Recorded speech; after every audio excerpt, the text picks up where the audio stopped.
order suspending certain provisions of the open meeting law, DL Chapter 38, Section 18, and the Governor's June 16, 2021 revised order. This meeting of the Berkshire Hills Regional School District School Committee will be conducted both in person and remote. In-person attendance will be limited to Berkshire Hills Regional School District School Committee members, superintendent, and all district school administrators. No in-person attendance of members of the public will be permitted at this time. However, the meeting may be accessed remotely through Zoom and or Facebook. Agenda items listed are those reasonably anticipated by the chair, and not all items listed may in fact be discussed. Those items not listed may be brought up for discussion to the extent permitted by law. This meeting is being recorded by CTSB and the school committee recorder and will be broadcast. Once transcribed and approved, minutes will be made public and posted to our website. So let's start off with a roll call. Ann Hutchinson. Aye. Jason St. Peter. Aye. Bonnie Von Stefani. Here. Thank you. Phil Fields. Aye. Molly Thomas. Aye. Diane Singer. Here. Corey Sprague. Aye. Rich Mahoney. Aye. And I'm here, so it makes everyone on the school committee is here. And we can turn it right over to the superintendent's report. Okay. My name? Did I miss that? Did I miss you? Yes, Sean. Sorry, Sean. I feel left out now. I'll send you flowers tomorrow. I'll look for it. Okay. So we'll start with some building-based stuff. We're looking forward to the holiday break, and I'll send out, I think, tomorrow a note to families about where we are with COVID and other things and some reminders. And I'll talk a little bit about that more in the COVID-19 section. Katie, some exciting things to share. I know you guys had some field trips and some other things going on. Yeah, we did. We have the Virtual Museum. The kindergarten went to the Virtual Museum, and the mowing was scary. What I heard. We have, every group has had the opportunity to do the turkey trek, which goes through the cross-country trails, and they found 25 turkeys and tom, which is a huge native turkey. We have the Stowe folks are going to come to the elementary school through the month of December to gather some more elementary specific feedback that seemed to be missing from the original work. So they'll be interviewing teachers and holding a parent forum. We're working on some way to get some student voice, at least from our 3rd and 4th graders. How that can be done, we haven't quite worked out, but we're meeting again after the holidays. We have a couple of grants in the work for some interesting activities. Yoga for kindergarten is going to start. They'll be having a weekly yoga class by instructor. Amy's Elementary secured a grant for Donors Choose. We have, we're working with Iona to get, as the other schools are, I believe, to get some drumming program, which just to enhance, you know, the emotional and social functioning of kiddos. They have done some of it in our building for their music class, but this secures the proper equipment and to enhance it. And we have decided for our proficiencies work, we're working in the area of social emotional learning, building on some work that they had done on a continuum early on. And also, I have recently found out that we can use proficiencies and look at our report card as well. It is a standards-based report card, but whether we can pull it together differently to reflect proficiencies in a different way, we'll look into that. So that's news from my work. Great. At the middle school, coming up pretty soon in the middle of December, on December 14th and 15th, the student-led conferences. Really excited about that. Students and teachers chose really a piece of learning from each of their classes English class, science class, art class, all the different classes, and reflected on it. What does this show about my progress in this particular class? What have I done well? Then all of those have been collected over the past couple of weeks into the crews. The crew leader is now coaching the kids on how to put all those into a compendium of, hey, this is who I am as a learner, and this is what I've done well, and this is what I've learned, and this is where I can grow. And then putting together a presentation. And what's great about that is then on the evening of the 14th and the afternoon of the 15th, families make an appointment with the crew leader, and the student presents to the family kind of who they are as a learner and development. It's pretty powerful. We did a pilot of, as I said, last year in the winter, and it went really well. And this is happening 5th, 6th, 7th, and 8th grade. I'm really excited to see how this rolls out this year. Also, we've wrapped up our panorama survey with students. This is the second time we've done it. We did it in the spring, and we did it again this fall. It's amazing now that we have 2 administrations of it. We can really see students' growth or kind of backtracking in terms of social emotional aspects, who they are. And it really helps us. I can see that we've efforts that we're making with students to intervene and support are having some success, or areas where students who we think are doing well really need some help. It helps us build social skills groups and identify kids for counseling, but also just really gives us an understanding of, are we doing what we say we want to do? And the staff, just yesterday, our faculty meeting took the staff version. It's an anonymous survey, but it's really great because they are aligned surveys. So it's really exciting to have data that we can look at that really connects between student and staff experience. Proficiency-based learning, we're moving ahead in a lot of areas. I want to highlight a really fun one that some team is doing with their kids in 7th and 8th grade, where they're going to have a pillow fort contest. I think heading off to Thanksgiving. The idea actually is that the students write the rubric for the pillow fort on safety, comfort, and style. But the nice thing about it is it really just gets kids to own what they have to do and understand the outcomes, and then that's going to be applied, of course, as they, social studies, math, and English classes as they start to be involved in building rubrics as well. A bunch of clubs are really happening. Our librarian has started a 5th and 6th grade book club. There'll soon be a 7th and 8th grade one. We have a gaming club going on in 7th and 8th grade. Soon I hope to do the 5th and 6th grade. Once we hire some more parents so we can not be the 5th grade lunch monitor. And then the Gender and Sexuality Alliance has been going strong for several months. That's really been a great experience for a lot of kids. We thought it would be a bunch. It turns out it's about 2 or 3 times a bunch of kids. And that's really exciting because there's a big need for that. That's open to 6th, 7th, and 8th graders. And we soon will be starting our student council and as well as some of our peer leadership programs, I think, in the new year. So between the Thanksgiving and December break, we will start to improve the grades. That's the middle school. Cool, thanks. So Julian, we'll start with you and we'll let Christy clean up whatever's left over. I must apologize. I've just gotten off the road from a college visit, so I don't have a ton, but there have been a lot of great things happening at the high school. So it's not too hard to sort of just give a recap. Today, the people in the environments class went on another one of their trips. If you're not familiar, it's sort of a class that combines a lot of outdoor science and environmental science and history, and they go on backpacking trips. So they left for that trip today, which is a really exciting thing to be able to do again. Really, school feels back to normal, which is a really amazing thing. Last week we had a pep rally, which was really successful. We're really thankful to the administration for allowing that to happen. A lot of fun happened and not too many injuries. Really, really great things are happening.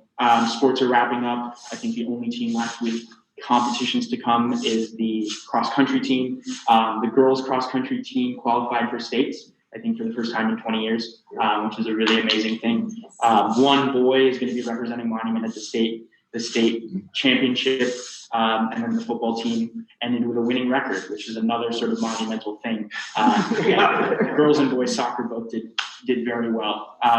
Fall Fest happened this past weekend. They're actually performing tonight at the Shakespeare and Company. So everyone's really having an opportunity to do what they love. And that's a really great thing. Yeah.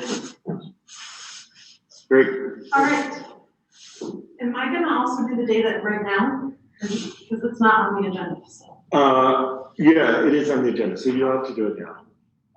Okay, so a few more things to add to what Julian already shared. It is a big deal. We did complete our MCAS retests this week, and there were a handful of opt-ins of upperclassmen who were taking it to qualify for scholarship opportunities. It wasn't required for seniors, but some students did opt in, and that completed. Tomorrow, I'm particularly excited about the launch of our student advisory board. So every one of our crews selected a student to be a representative, and tomorrow we'll have over 50 students in the library of the high school for the morning, where we're going to run through some protocols for students to have conversations about hot topics among the student body and identify 3 or 4 topics that they'll break into some subgroups and over the course of the next several months work with adults in the building to address. No, it's restarting, keep going. Okay. I'm sorry. And I do want to highlight this Sunday at 6 p.m. We do have our National Honor Society induction taking place. And so we'll be having a celebration of those students who will be inducted into the National Honor Society. Great, thank you very much. Sorry, one of our owls was not happy, and I think we're okay now. So what I'd like to do is take a little bit of time, and maybe unless John and this too, just to go over our district improvement plan. So every year we share a district improvement plan. We try to write that plan as a 3-year plan. You've had a chance to review it in the packet. It's on our website in the school committee packet. It'll be on our website more broadly. And I'd like to sort of go over it on the high level and then address a couple details and then respond to any questions people have. So we're really trying to make things simple and not kill people with a million initiatives. And we're articulating 3 areas of focus for the next 3 years. So the first one is around supporting kids and being successful, particularly around the work of our portrait of a graduate. And that's tied to proficiency areas and what those are, what those look like.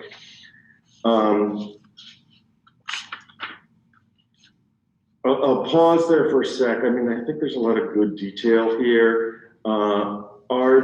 So we'll start with grades 4, 8, and 12, and that'll then trickle down into if you need to be here in 4th grade, then in 2nd grade you need to be there, and in 1st grade, and other things like that, right? These are some of the skills and competencies you would be demonstrating. We've tried to split this up. Different people and different roles have different functions connected to this. So that's and it's complex, right? Because it's tied to assessment and how do we give students an opportunity to demonstrate their growth. What kind of work do we do with teachers to help them frame these things? What kind of supports do they need? I'll pause there for a sec. Any questions about that first goal? I have an overall comment, but it can wait. If it's overall, let's wait and we'll do it. We'll do it on everything.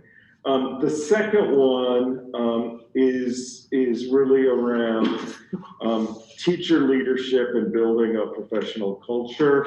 We try not to be too jargony, but there is a little bit of stuff in there, right? Instructional leads and team coordinators. And this is around distributed leadership and empowering staff as leaders within the building, and continuing and supporting some of the really good work that they're doing. When you see SIP reference, it's a school improvement plan. Lots on professional development, and at some point, the instructional leads will play a role in structuring and shaping the professional development of their peers.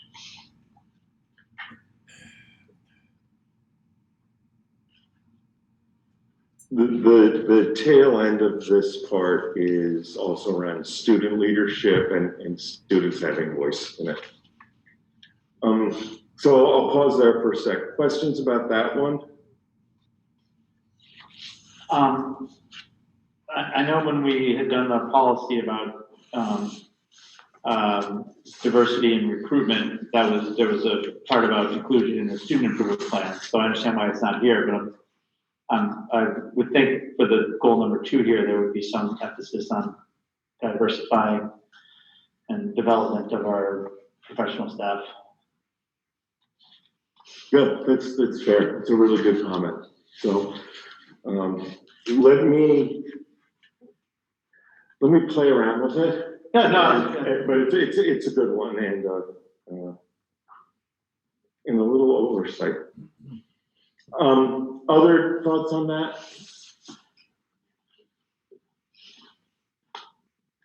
Okay, so the final one is really around better communication. A lot of that is tied up in our evolving use of Parent Square. We'll also are going to start doing some work to rebuild the district's website. That's a legacy from Rich Bradway when he was on the school committee, and it's functional, but it doesn't really capture the depth and complexity of what we're trying to do. And for some, like, I can navigate around it because I helped build it, but for somebody trying to find something, it's not our best gateway to the district. So I think this time we'll bring in some outside people to help us frame it. Interestingly, the school websites are markedly better because they deal in the domains of day-to-day stuff, and the district one needs more work. Though I think after we get through the district one, we can use that to inform the school websites. I would vote that we look at all of them together. I mean, it's fine to prioritize, but I think there should be consistency. Yeah. You have a lot of families with kids across districts, you've got, across schools, and I would vote that even if we're only focusing right now on the district, that it's being looked at in a larger context in other schools as well. Yeah, so that's fair. And then there are other things that aren't like website specific, but they're seen on the website. One of the things we've really started looking at is if you're a new student to the district, there's not a clear homepage and path about what you need to do. You can sort of piece things together, call a bunch of secretaries, meet with a principal and infer it. And there should be a place where a new native speaker of English could do it pretty easily, and a new non-native speaker of English could also do it pretty easily. So some more there.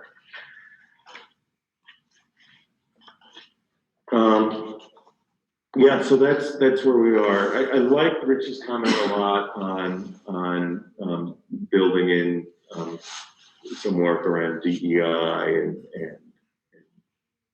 opening up things in the second section.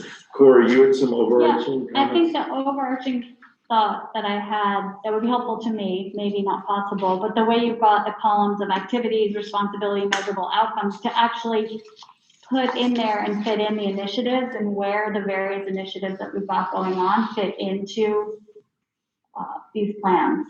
Because I feel like it helps in terms of communication. It helps keep us honest to make sure that the things that we're doing are actually best serving what we're trying to accomplish.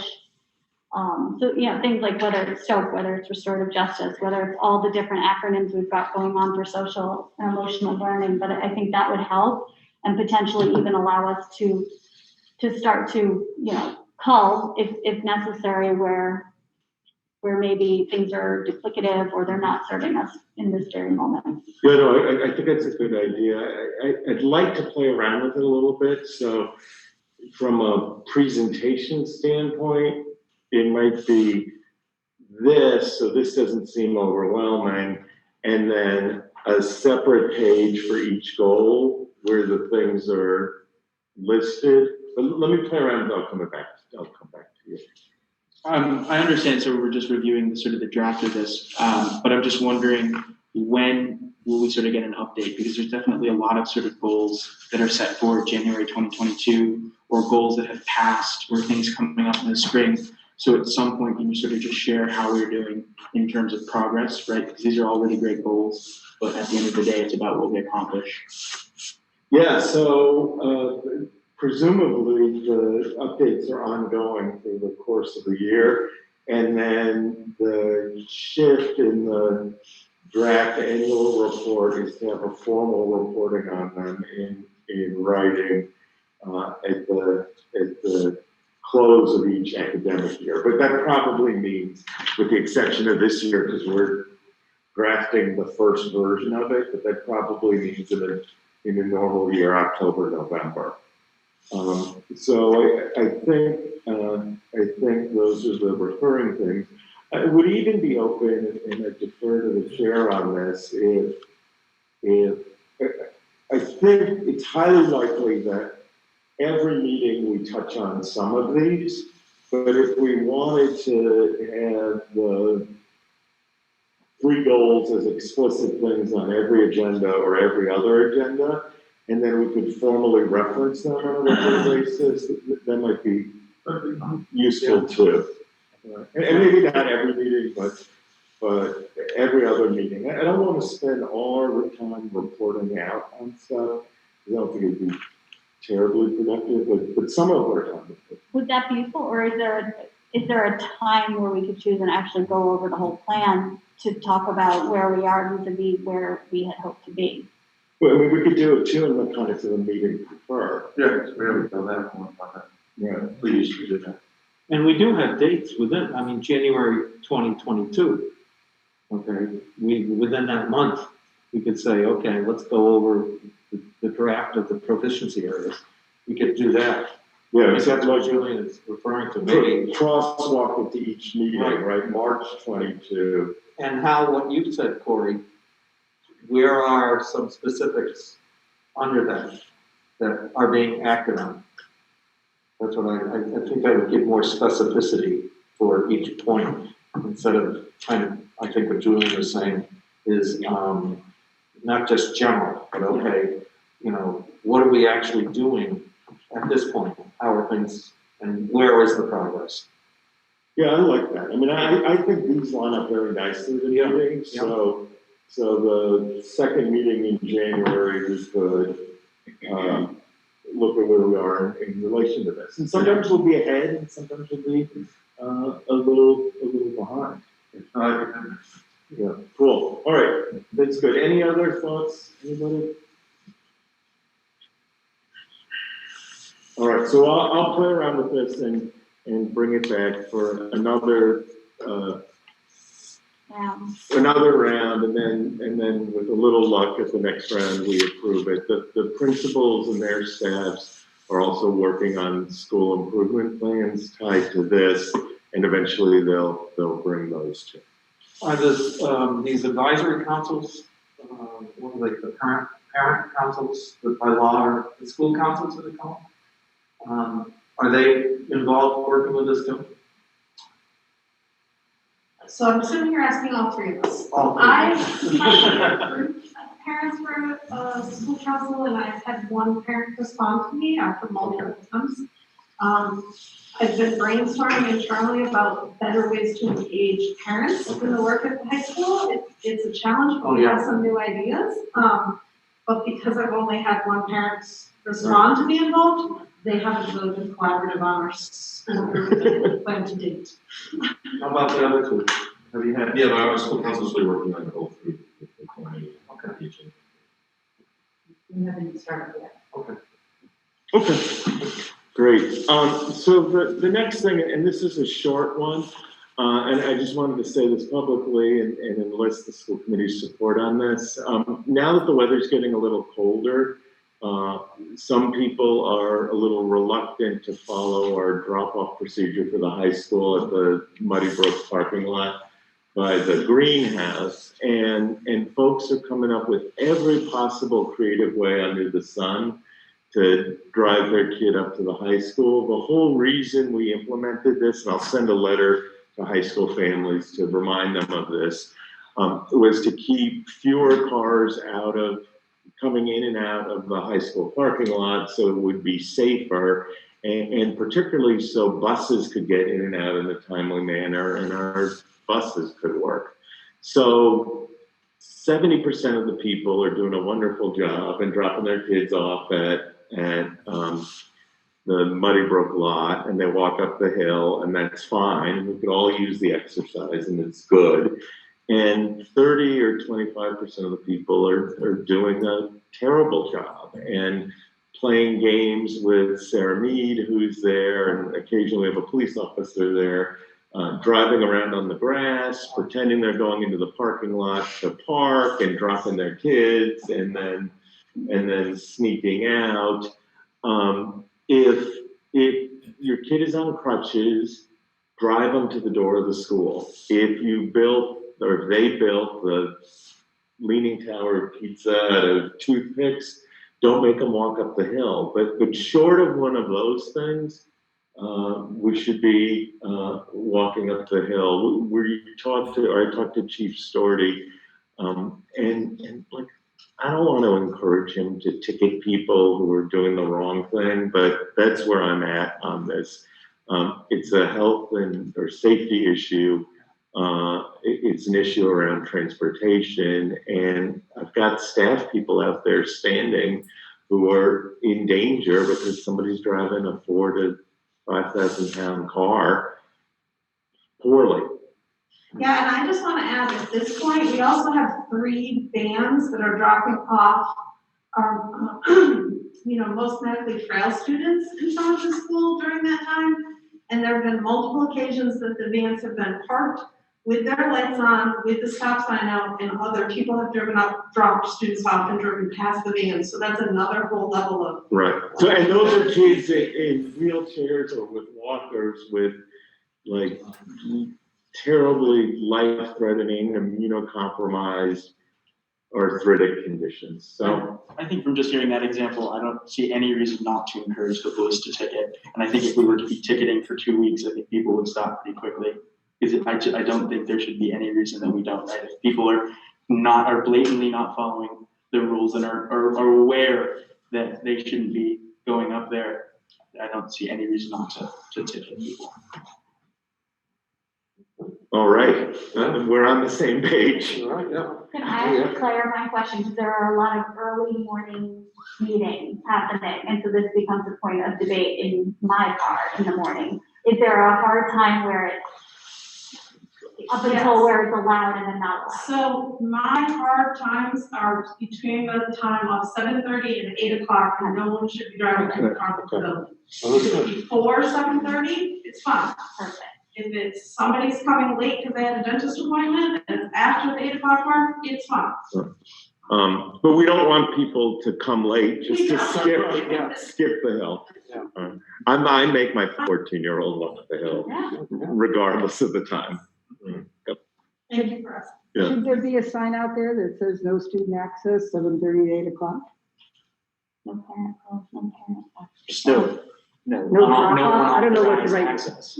Signage is a good thing for all any kind of parking and traffic control, so like, if Yeah, let me think a little bit about that, and let me talk to Chief Storty a little bit about that. It's just hard because in that moment, by the time you see the sign, you've already already made the truth, but it's just not, The next time, you put the sign out there for a week, everybody's seen the sign, and then you start putting a police officer. Yeah, the reason for the sign really is for when someone says, I didn't know. Right. And at least the sign's there, how would you not know? Okay. So not my favorite topic, but it is what it is, and we'll work on it. So the next one is and Bill asked us to put this on last time, which is where we are with the MSBA, a building project, and potential next steps. So as luck would have it, at 3:20 today, I received an email from the MSBA saying that recommendations for invitation into the eligibility period will occur at their Wednesday, March 2nd Board of Directors meeting. So previously we had thought we might hear something in November or December, but now they're continuing our due diligence in the next few months, either by letter or phone call, indicating the need to refile or to hold for refiling as we are proceeding with a recommendation to our board of directors, right? So please share this with your, with other local officials. So you're the officials, I'm sharing it with you. I've reached out to them. There are lots of different ways to read it, right? But being the eternal optimist that I am, I read that we're still in the running, not that we're done. I hope to set up a call shortly and get some additional feedback. So that's the first part of it. The second part of it is, and this may change that a little bit, is about a year ago, you wanted to be ready to do something, whether it was with the MSBA's support or on our own. And we presented some materials around that and what that might look like. I would recommend with this change to March, we potentially delay that till March. But instead of, the year ago you said, let's be ready to do something in December. I wonder if you are comfortable saying, let's be ready to do something in March. And we can talk about that. The other thing that potentially we might want to do is, if it's an MSBA project or if it's our own project, to either set aside or borrow money to do design work, and potentially have that be voted on at the 3/10 meetings in May. Yeah, I think what we would do would be to talk to the 3 towns finance committees and select boards so that we're all on the same page.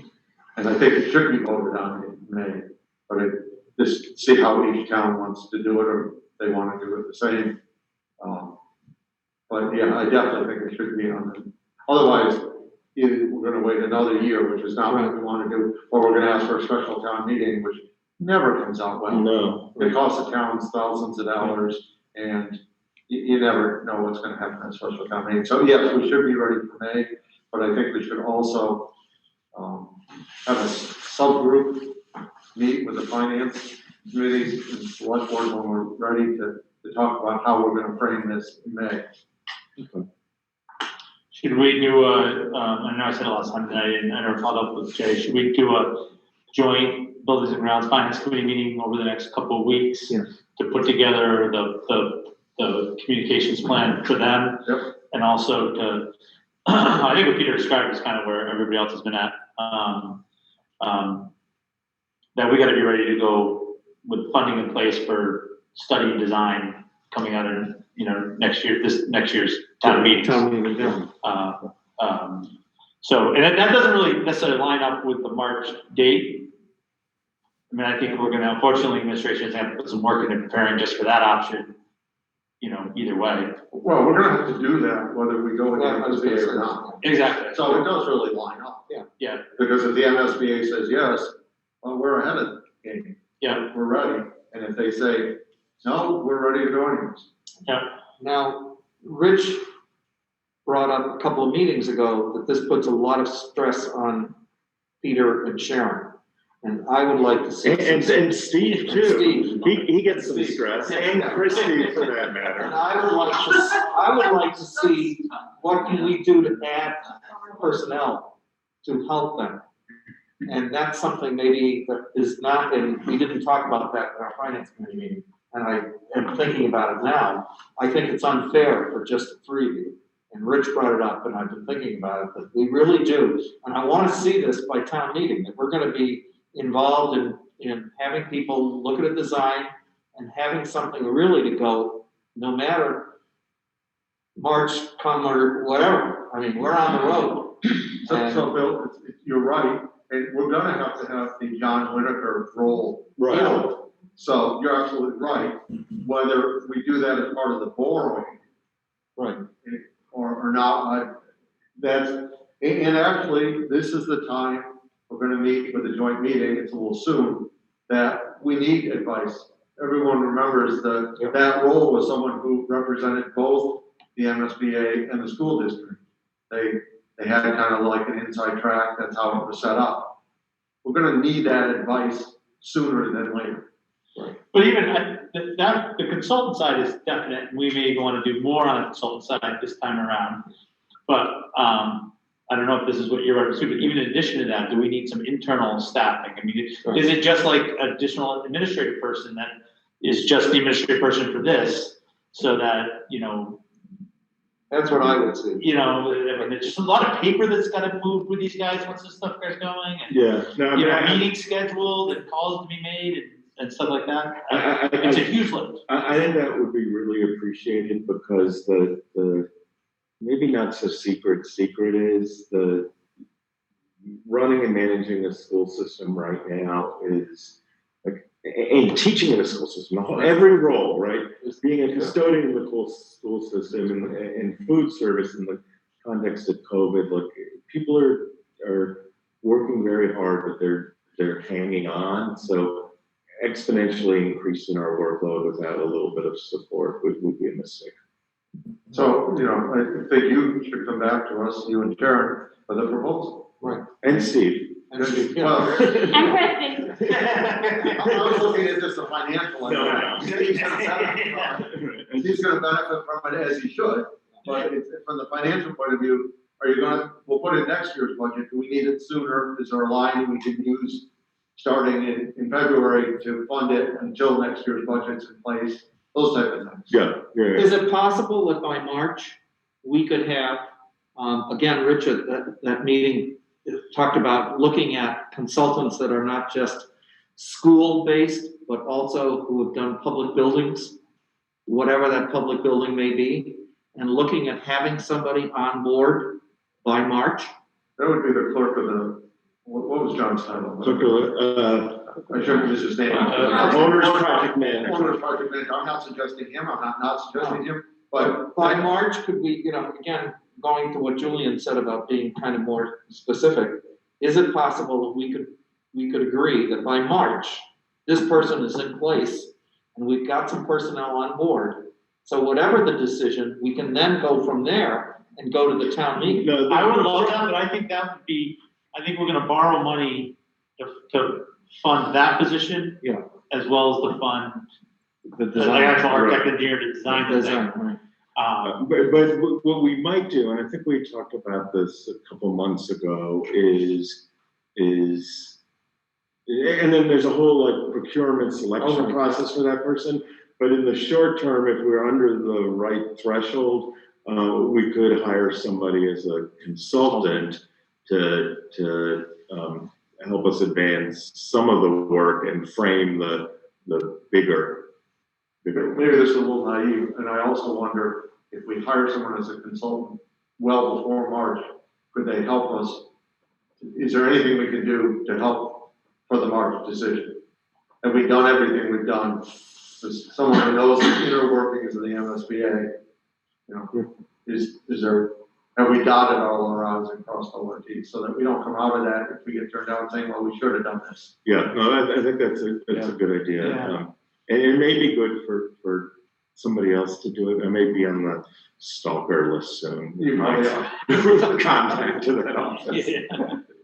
But just because this is our one chance, we're not, we've made the decision as a school committee.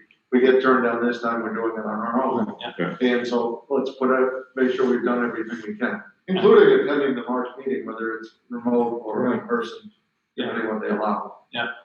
Yeah, but my assumption, and I think this is true, is they're not deciding at the March meeting, they're deciding at the January working group meeting or the February meeting. So while it's not a bad idea to go to the March meeting, it's probably more important to go to the February or the Are January. those open meetings? I don't know. I've noticed their agendas, they're putting a call-in number on there now. So They're still meeting remotely. There was a meeting yesterday, you know, we obviously weren't on it, and then the switch was, They said whatever we can do now, we should. yeah. Okay. I agree. No, that And, sounds good. So, and it's also harder to say no to us, not that they won't, if we're in person, at least we'll make them feel bad. Yeah, I think what Peter said is like, that March meeting is like the, kind of the coronation. It's Yeah. like the- Right. yeah. I think the It's decision. all city's big thing right now. Actually, I think we went to that for the other schools, we went to a number of meetings down there. Yeah. So that, Have they they- can get us in or not get us in. They used to bring a team out, is that, Steve, do you know anything about that? they visited within 2 years, they did Yeah. another. Well, they visit. visited, last year, right? Or the year before? The year before. 2 years, yeah. So then there's the possibility that they may do another visit, but I also think their information's very current. Right. And they also have all the information from the unsuccessful votes and the projects then, And the changes since then.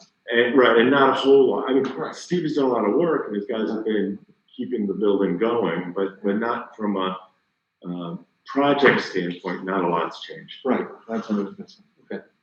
Okay. So we should, so maybe we should, it can't hurt to do a finance building ground subcommittee meeting in the next couple of weeks, Yes.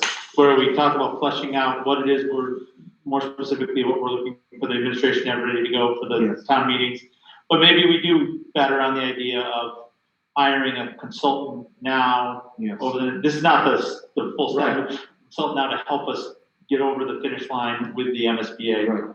And if, A, if that's a good idea, B, what it looks like, and C, do we even have the money to pay for it anyways? Right. But we can at least put that on the agenda to talk about. Okay. One of the first things that we had to do first time around, which I would assume we're probably going to have to do again, is to select a building committee. Yes. That is not the Buildings and Grounds Committee, but there were very specific parameters with regard to how many of these types of people that were on that committee. That we could do between now and March. Yep. And they could assist with hiring a consultant and or an owner project manager in March. You know, we can get it all together and start working on the job, what we're gonna advertise. Then whether it's yay or nay, we're gonna go that route anyway, because that's the first thing that we need to do. Yeah, that's hire smart. an owner project manager. Yeah, and that consultant can help us form this committee, because you're right, they're very, very specific. Well, I mean, And it might it was like change a little bit, a local architect, a school committee member, a select board member. contractor. Right. And I'm guessing it might have changed a little, but I would also think that that's pretty readily available. Yeah, and whatever project we did, if we were doing an MSA project, it's required, Correct. but it's required because it's thoughtful and deliberate. It wouldn't be bad to use it in our own. Yeah, that's the same. Yeah, that's a good one, Steve. I think we should be doing as much as possible to kind of go in good faith with this go it alone plan, because I feel like when we talked about this late winter, early spring, we were marching towards this and assuming that we were gonna be ready to flip the switch, hearing a decision around now. And so if the MFBA had stuck to their original timeline, we are very much not in a position to do that. So to me, this email is. How the fuck would I help you? Oh yeah, you want to see my car? Oh, I'm coming for ya. Bro, Molly. Monkey? You like my Taylor's Molly monkey? looks You like hot. him? Taylor's Molly my monkey. looking sexy. You like my monkey? Oh, you want to spank it? Oh yeah. Why does Molly I'm about to look get so kicked. good? Watch, because they're pussies and they remove people. Look at Molly though. Molly look hot. Molly be looking good.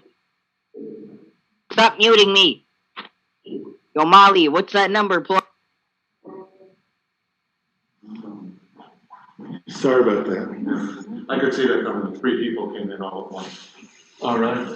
Who admitted them? CPSB must have, because you know who they are. Right. One I just removed, who never came in. No, me. Yeah. Hold on a second, let's take the.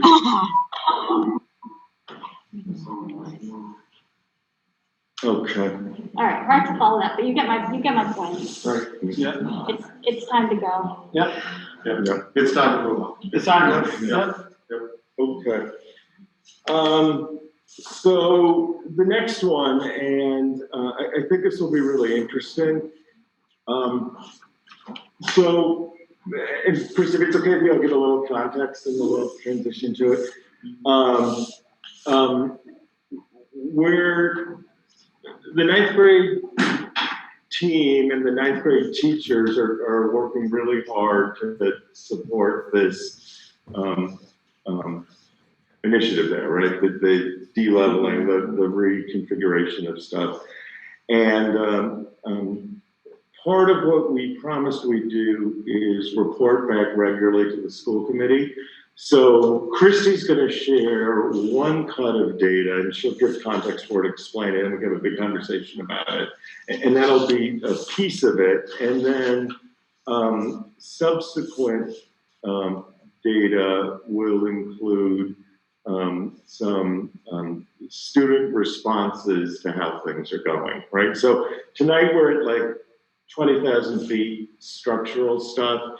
And then at a future meeting, we'll drill down to some student thinking about stuff. We're also, several people mentioned the panorama work and other surveys. So there's all this other data collection that we have, but let me let Christy start talking to you about the chunk of data we have now. Can I share my screen? I think so. Does it let you or no? No. Can you just do that? I know someone you could ask. I was. Okay, screen share is open. Screen share is open. I just did. That's what the other thing. Okay. Happened. So some context to what we're looking at.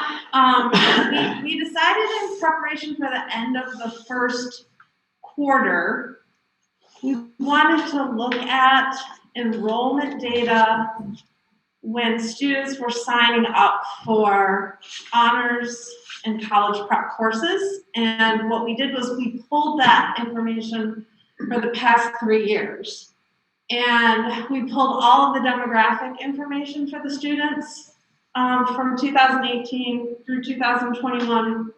And we grouped the data that we received. We asked for the 4 core subject areas: English, science, math, and social studies for 9th grade, enrollment in honors and college prep, and then the demographic data for that. And then we grouped it: students who were enrolled in 1 or 2 honors courses, students who were enrolled in 3 or 4, and then we could see students that weren't taking any honors courses at all.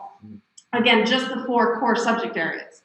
So the first thing we looked at, because this was data that we had actually talked about last year when this proposal was made, was the differences that we were seeing in our high needs subgroup compared to non-high needs subgroup of students in their outcomes over time. And so we wanted to look at this data in that context, and that's what this first graphic is showing. Please remember that high need means that a student has any 1 or more classification as a student on an IEP, one of our special education students, an English language learner or former English language learner, or a student who is in our low income category, economically disadvantaged. So as you can see, not surprisingly to those of us who've looked at this internally, our non-high needs students taking 3 or 4 honors courses, and this is the average over the 3 years, we had 66% versus Our high need students, 37%. For 1 or 2 courses, interestingly, it was the same, and students taking no honors courses in the 4 core areas for non-high needs was 17% versus high needs, which is 47%. At the bottom of this page is the information we literally just pulled this week. So report cards went out today, and if you recall with our proposal, students haven't earned honors. It's just reporting out if they are on track for honors distinction. So being on track now doesn't guarantee a student's going to get the distinction, and not being on track doesn't preclude them from earning honors distinction at the end of this year. This is very preliminary data. Literally, we did just get it this week. But we wanted to do the same kind of comparison. So in this chart, you'll see the 3-year averages from above compared to our first quarter data for our high needs students compared to our non-high needs students. And the data kind of speaks for itself. We have our high needs students with no honors is actually a higher percentage, but we also have an increase in percentage of high needs students who are on track for 1 or 2 honors credits. We have an increase in our non-high needs students that are on track for 1 or more, and a drop in not being on track for any honors, and this is again the 4 core areas. We had our very first meeting looking at this data today, so I think right now we're in a place where we have a lot of questions internally, right? This is real-time work that teachers are engaged in terms of trying to figure out on the ground, what things are working, what shifts are they making for second quarter. We don't know what kind of impact it's going to have that report cards just went out, and parents now have confirmation whether their students are being identified as on track or not. Will that likely increase it for second quarter or not? These are all questions that we have to see play out over time. And Chrissy, just to add that the other thing, the previous 3 years data reflects how students were scheduled, but it doesn't reflect whether they passed those classes or not. So this is the enrollment, not the Outcome. Right. Which at the end of the year, that was one of the things we talked about today, is actually looking at success rates in honors versus CP. If we do that, one of the caveats that we're going to have to think about in terms of the data is how do we look at last year? Because obviously the grading practices, the instruction, everything was so different last year that we might want to exclude last year's data, or maybe we do a run where we include it and then exclude it and see if there's any difference in the data. It was one of the things we were talking about, the impact of that. The other thing we were talking about this year is, one of the strong arguments to move in this direction is the idea of improving the quality and access for everyone. And that, part of it is about the outcome and part of it is about the learning experience. So I would liken it to providing that the experience is a rigorous one for all, which is the goal, right? Like an AP course. It's not necessarily about if the student gets a 5 on the AP exam, but the act of being a participant in an AP course and the preparation that provides a student in terms of college work. We could think about this in a similar fashion. And so we want to definitely look at outcomes, but there's other components of the work that we want to consider as well. So. And there's that analogy we were talking about it today. There's a lot of research. Like when people take AP classes, everybody gets all wound up about getting a 4 or 5. But there's a lot of research that says the experience of being in the class, whether you get a 1 or a 5, is meaningful in and of itself. And that if all students could could do that once, we would be in a much better place. Everybody's right than we are now. And the key, as we all know, the goal is that we want to make sure all students are actually being challenged at the level that they should be, right? And so that's part of the work on the ground that's happening. Second quarter, the ninth grade team is very committed to really sharing more student work with one another in terms of alignment and getting a sense of, you know, if I'm saying that this work of a particular student is exemplary, is that what the other teacher in the same subject area, different subject area, is that, do they feel the same about that? Or is one person, you know, judging something to be exemplary that another teacher actually is just would put in the proficient category? And those are things that actually on the ground are being discussed and kind of aligned to one another, right? We have to work on alignment there. So. And the other thing, I feel pretty good about the 3-year data, though the COVID year is a weird outlier year. The first quarter data is really a snapshot at a moment in time, and some kids who weren't doing honors level work will step up, and some kids who started doing it will step down. So this data set will be much more meaningful at the end of the second quarter or the end of the first semester. You're still dealing with such a discrete group though, like I would caution against using, but we've committed this to the long term, you know, and like 1 year, one class, like, I you know, we can't react too heavily to one day. It's a good or bad. Agreed, but I do think looking at it together so that we can ask the right questions and make adjustments where we think we need to make adjustments is an important part of the process. Totally so, one of the other things that came up today that I thought was an interesting part of our conversation was students having more voice and control in terms of the decision making of going after the honors distinction, and you know, finding their areas of passion that they're connecting with more, and especially as we expand this out beyond these 4 core content areas, I think that we could see some real benefit there. So, and the second page, even internally as a team, we did not dig into this as much, but we definitely found it interesting. We broke this down by gender.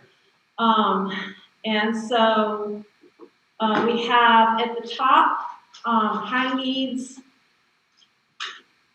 students and whether or not they're in honors classes or no honors classes. And at the bottom, the non-high needs students, what stands out pretty dramatically is the high percentage of males in our high needs subgroups that are, this is our 3-year average, this is not this year, but the high percentage of males that were not enrolled in any honors courses.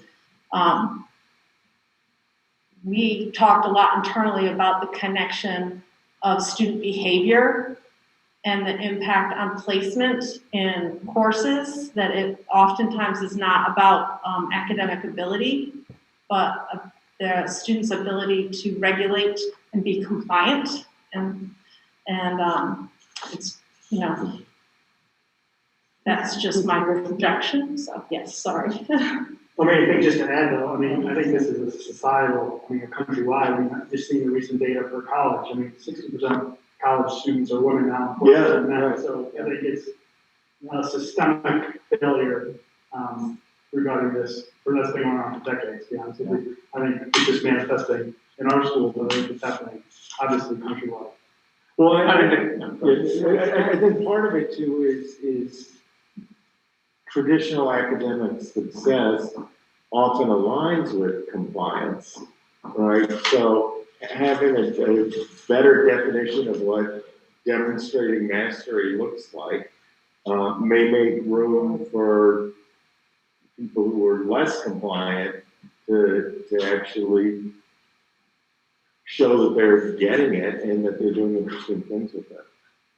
I mean, the counter argument is that there were elements of the prior system which were had elements of a meritocracy to it, and it provided an avenue for women to achieve and succeed, and we're now cutting that off, to some degree, you know? I don't know if we're cutting it off, we're enlarging. Hopefully that's the case. Yeah. That's the case. Enlarging the- But this is not an idea that came to my mind. I talked to a lot of girls who go to the school, and there's some, you know, sentiment that this is an anti-feminist decision.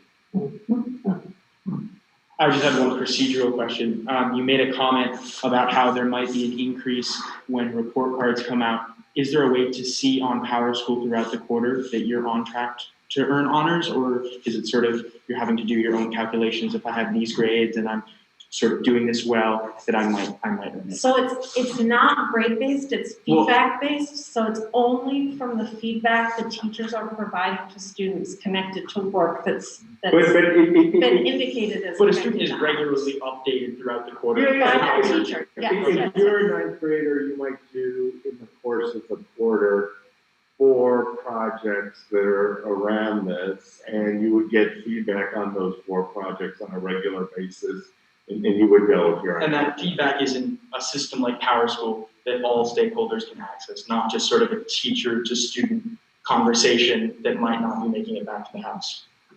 No, So is it documented? parents Is it can see written it. down? Parents can see it. Each individual parent can see their own children's work, and the student can see their work, but another parent can see another student. And just to confirm, I know we have the fancy way of sending secure documents, but report cards will be sent out on paper as well? Report cards are being sent out in paper. For the first quarter, I don't think we usually do any other time, do we? How come? I'm just thinking about access, right? If someone doesn't have access to Power School or Canvas, we probably should be sending paper copies. People can always request paper copies. Right, but the report cards went out Today, today electronic. as emails, and we can go through that list again. Everybody has access to email. Whether people check their email is a whole nother thing, but the system tells us if somebody clicks on it and opens it. So we could, look, as you got your report card today, you probably typed in your thing and looked at your report card. But we would know by tomorrow or Monday if somebody didn't, and then we could send it to them. But we are sending it to everybody anyway. The one other thing I want to just say in connection to your question about the being on track for honors over time, one of the things the teachers are working hard on in the context of proficiencies and feedback is the opportunity for students to revise. So if there is work that students are doing and they're trying to earn honors distinction and they receive a developing for their classification on where the work is, they are then given the opportunity to revise the work and resubmit it to try to hit the proficient or exemplary mark, which is what's going to earn them the honors distinction. So that's really important, because if you weren't on track in the first marking period, you can still get on track for the second marking period. And we'd love for you to stay on track for the third and fourth marking period. But I think there could even be a context where somebody was not on track for the first or second marking period, and they could get back on track for the end of the year. Right, because it would be terrible if at a certain point you couldn't do it. Now, if you, Well, at some point you're gonna be feeling. right. Yeah.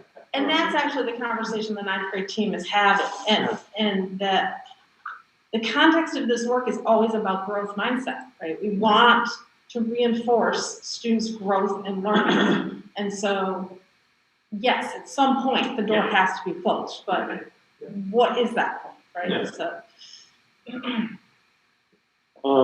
I'm excited about this. I think it's a good first step at this. We'll have some more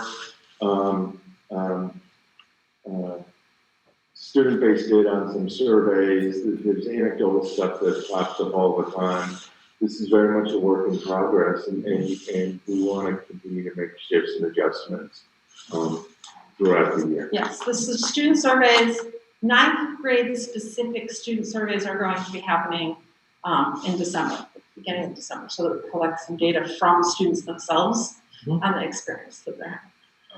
But when we were presented this in the spring, what I thought for the first time was that opportunities are going to exist at a larger scale for more kids. And it seems that that's what's happening. So that's a real plus. I know that having talked to my own granddaughter, who's a freshman, that the kinks are there. She continually asked me something and I said, this is a work in progress, and she understands that. My question is, how have parents on this initial run responded? Has parent involvement increased over the old system? In regards to, like, I heard from my daughter, Melissa, that, parents showed up for that meeting with ninth graders, but not a lot of them. Correct. And I said to myself, well, that's just like it used to be with parents' night. The honors parents showed up. The kids who you really wanted to see as parents didn't. Like I said, I think that's an area we still have work to do. And I think we are developing some new ideas we want to try to better engage families, meet them where they are. I think we do a lot where we ask parents to come to us and thinking about how we get out to them. How do we engage them more about their own child's work? Because I think that's obviously the most important thing. And so that's why we've been talking about that, like in terms of the team work and how that engagement happens. We've been talking about having parents engaged in topic-specific conversations. So the student advisory board is starting tomorrow, and one of the ideas that came up is when the students generate their 3 or 4 topics, and we're having subcommittee meetings with students about those, inviting parents to have parallel conversations that their students are actually engaged in might be an interesting way to engage more parents. So we have some ideas brewing, and we're just going to keep working on it. No, I'm very pleased with what I see. I thought I've been a real proponent of this anyway, and it kind of starts to look at, this is what we were told is going to happen, and we're starting to see it. Along with, we were told, as I know, when you make a change like this, there are bumps along the road, and those bumps are being addressed. So I'm pleased for my own involvement in this.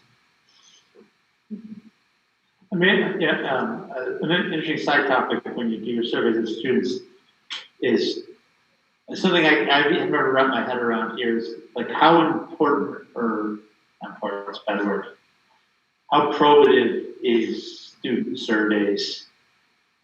Like how much does it matter what a kid thinks about how they're doing or what they should be doing as opposed to like the teachers and administrators, And I think this will be I've never really wrapped my mind around that. And this will be the first real test of it. Yeah.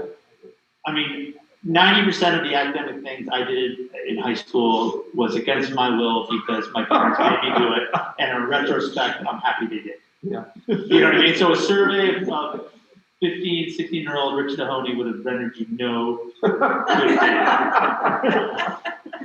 Yeah, so that's just my own frame of reference. No, but I mean, Agreed, but I think in the context of the conversation we were also just having about like changes in society, how do students actually engage? They have to see meaning in their work, understanding their own learning, themselves as learners, like those things are important, and that's what we want to grow in them. Yeah. So asking them to try to self-assess a little bit how this is helping them do that, it's important for us to at least get that information from them. Of course, all of this other kind of data has to be considered as well.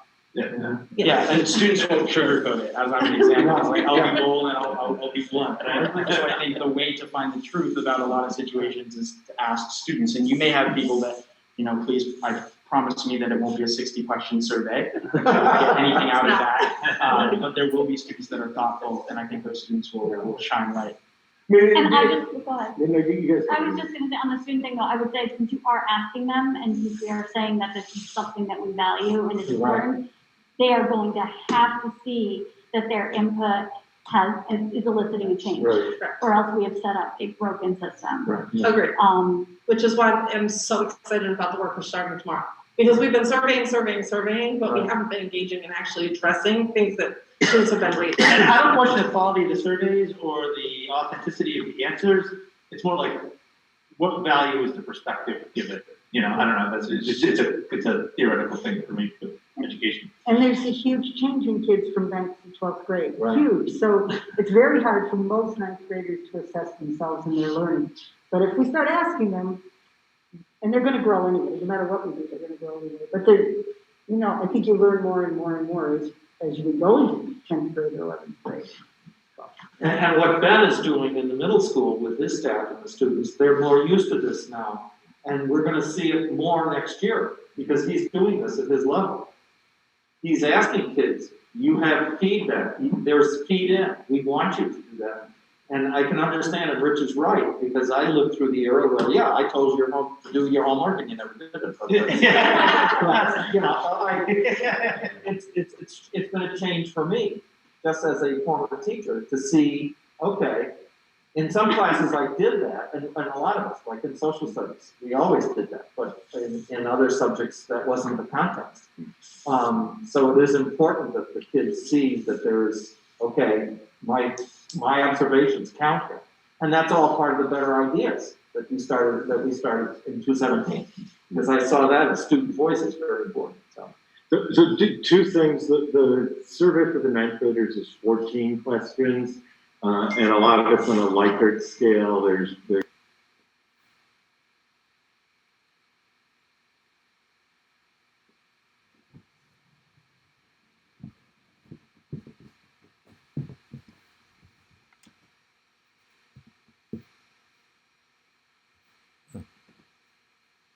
I mean, I think this is a societal, a countrywide, I mean, just seeing the recent data for college, I mean, 60% of college students are women now. 40% men, so I think it's a systemic failure, regarding this.